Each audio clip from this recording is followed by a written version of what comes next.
Siku inafika mtoto mami napashulale.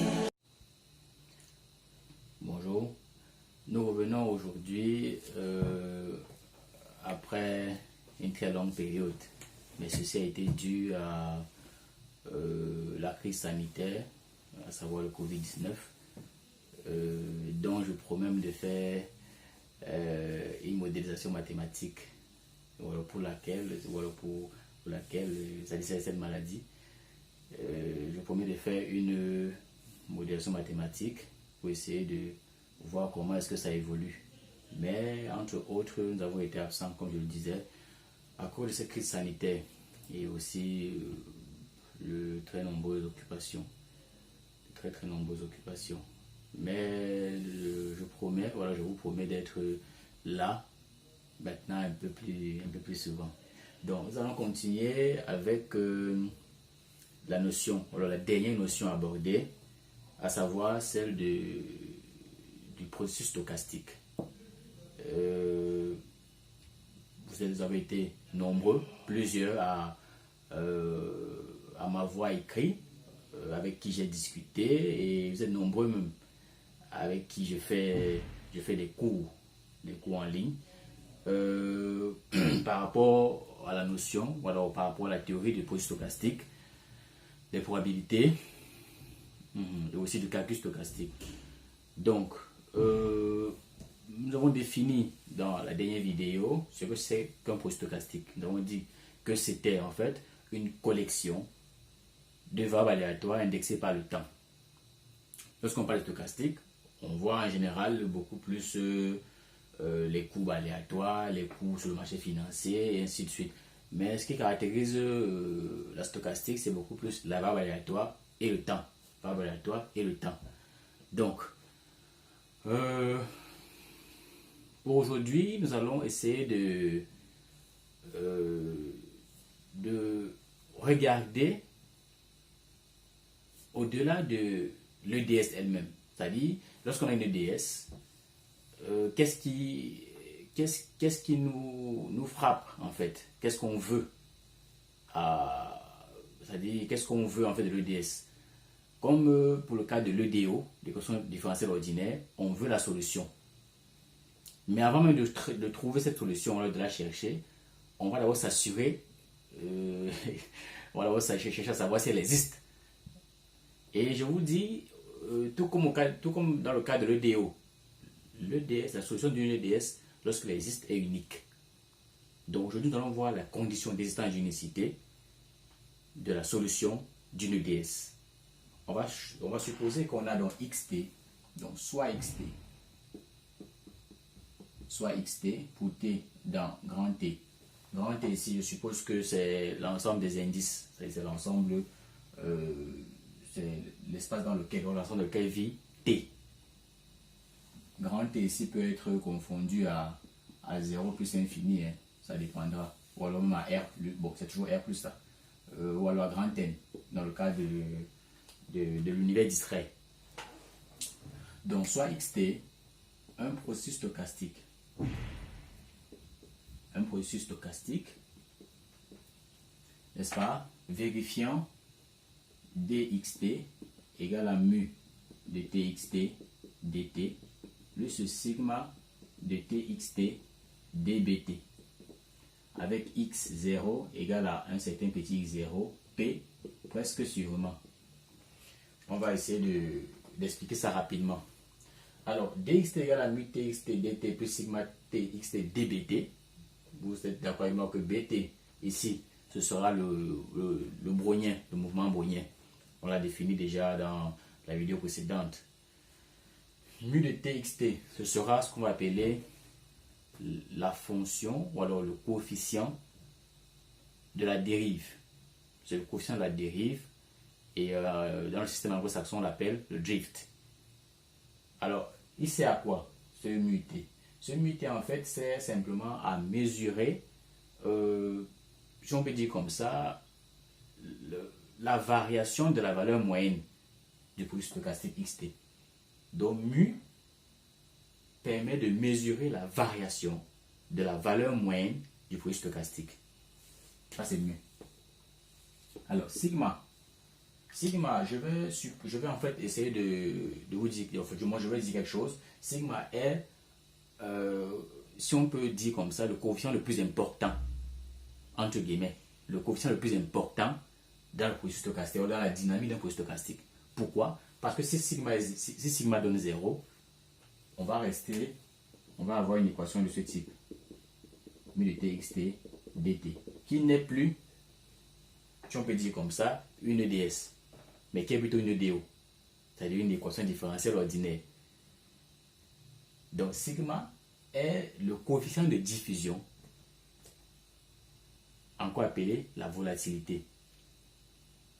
C'est ce coefficient qui permet de mesurer l'ampleur, n'est-ce pas, l'ampleur de la variation du processus stochastique tout entier. Donc sigma est très très important. Sigma est très très important. Ici, x0 égale x0, grand x0 égale petit x0, p presque sûrement, ça veut seulement dire qu'on décolle en une valeur précise. C'est-à-dire que le processus stochastique démarre en x0, à une valeur, x0, n'est-ce pas, à une valeur précise qui est petit x0, p presque sûrement.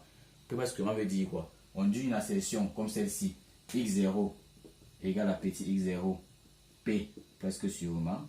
Ceci équivaut à dire que la probabilité, n'est-ce pas, de oméga dans grand oméga, tel que x0 de oméga, n'est-ce pas, d'un petit x0, cette probabilité doit être égale à 1. C'est ça qui veut dire en fait x0 égale à petit x0, p presque sûrement. Ça veut dire la probabilité que ceci soit vérifié donne exactement 1. Donc c'est vrai presque sûrement en fait.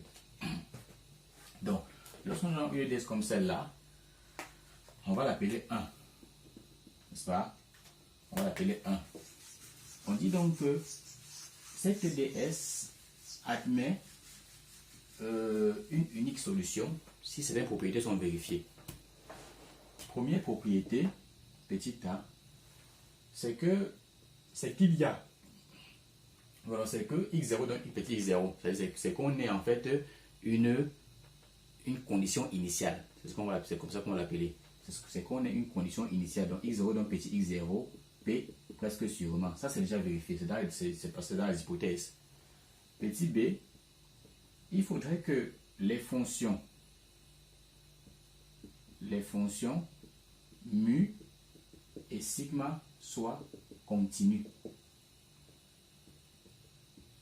Il faudrait que les fonctions mu et sigma soient des fonctions continues. Petit c, qui va être la condition qui va garantir l'existence, parce qu'il est annoté déjà que lorsque j'ai petit a et petit b, ça peut jamais garantir une sorte d'existence. C'est la même chose que dans le cas des EDO. Les EDO, lorsque j'ai une EDO du type y' égale à f de y, par exemple, cette EDO, n'est-ce pas, cette équation différentielle ordinaire admet une unique solution si la fonction f est continue et lipschitzienne. Donc, déjà, si j'ai x0 égale à p égale à grand x0 égale à petit x0, p presque sûrement, et les fonctions mu et sigma continuent, cela veut dire que x aussi est continu. Parce que le mouvement Brownian, on l'a vu dans la vidéo précédente, le mouvement Brownian est continu, bt est continu. Alors si sigma et mu sont continus, on peut avoir entre autres grand x continu. Donc a et b vont garantir l'existence. Donc petit c, c'est la propriété de Lipschitz. Donc qui dit que quel que soit x, y appartenant à R, on va supposer que c'est R, quel que soit t vivant dans grand T, on va supposer qu'il existe un cas, n'est-ce pas, fini, tel que valeur absolue de mu en tx moins mu en ty plus valeur absolue de sigma tx moins sigma ty soit inférieur à k, valeur absolue de x moins y. Ça c'est la propriété qui va garantir que la fonction mu sigma soit lipschitzienne. En C, c'est une autre propriété différente, ou alors qui vient s'ajouter par rapport à celle des EDO. En D, on aura donc la propriété de la croissance polynomiale, qui dit que quel que soit x, y dans R, non pas x, y, la croissance polynomiale c'est par rapport à une seule variable, donc quel que soit x dans R, n'est-ce pas, quel que soit t, appartenant à grand T, il va exister un C fini tel que valeur absolue de mu de Tx, n'est-ce pas, au carré, plus valeur absolue de sigma Ty, Tx, autant pour moi, au carré, soit inférieur à C facteur de 1 plus valeur absolue de x au carré. C'est la puissance polynomiale. Et de plus, c'est x, hein, et de plus, ce processus,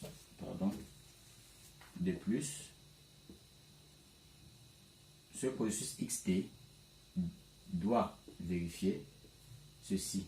Donc, espérance du sup de valeur absolue de xt au carré pour t vivant dans grand T doit être fini. N'est-ce pas? Doit être fini. Donc, toutes ces propriétés étant vérifiées, on dit que le ds, ou alors la dynamique 1, admet une unique, ou alors il y a une unique solution. La solution existe et est unique. Donc, on va aller crescendo, pas à pas, et on va essayer d'expliquer la relation, alors l'impact que chaque assertion a sur le DS. Parce qu'en EDS, on verra même qu'il y a ce qu'on appelle des solutions faibles et des solutions fortes. Par exemple, pour garantir la régularité d'une solution forte, on ira plus loin. Et on pourra même donner une autre assertion, une autre propriété qui nous dira que il faudrait même que l'intégrale de 0 à t, voilà celui de mu s xs, comme ceci, n'est-ce pas, ds soit fini, p presque sûrement, et que l'intégrale de 0 à t, voilà celui de sigma s xs au carré, ds soit aussi fini, p presque sûrement. Là, pour garantir la régularité, c'est pas une solution forte. Il faudrait qu'on ait aussi ceci. Et ça veut dire ceci, P presque sûrement. C'est la probabilité de ce monsieur est égale à 1. La probabilité de cette assertion est égale à 1. Donc voilà comme ça les conditions des états d'unicité d'une solution de façon générale d'une EDS. Ok. Donc nous irons comme ça, et pour la prochaine vidéo, nous allons essayer de parler. On va essayer de prendre un exemple de DS et de voir comment faire pour trouver la solution d'une EDS, en supposant bien sûr que ces conditions soient déjà vérifiées. Nous allons prendre une EDS et nous allons vérifier, nous allons essayer de montrer les techniques de résolution d'EDS en fait. Donc ça c'était pour le cas c'était un cas un peu théorique. On va essayer prochainement avec des cas un peu pratiques, comment on prend une EDS, comment vous trouvez la solution. Ok, merci.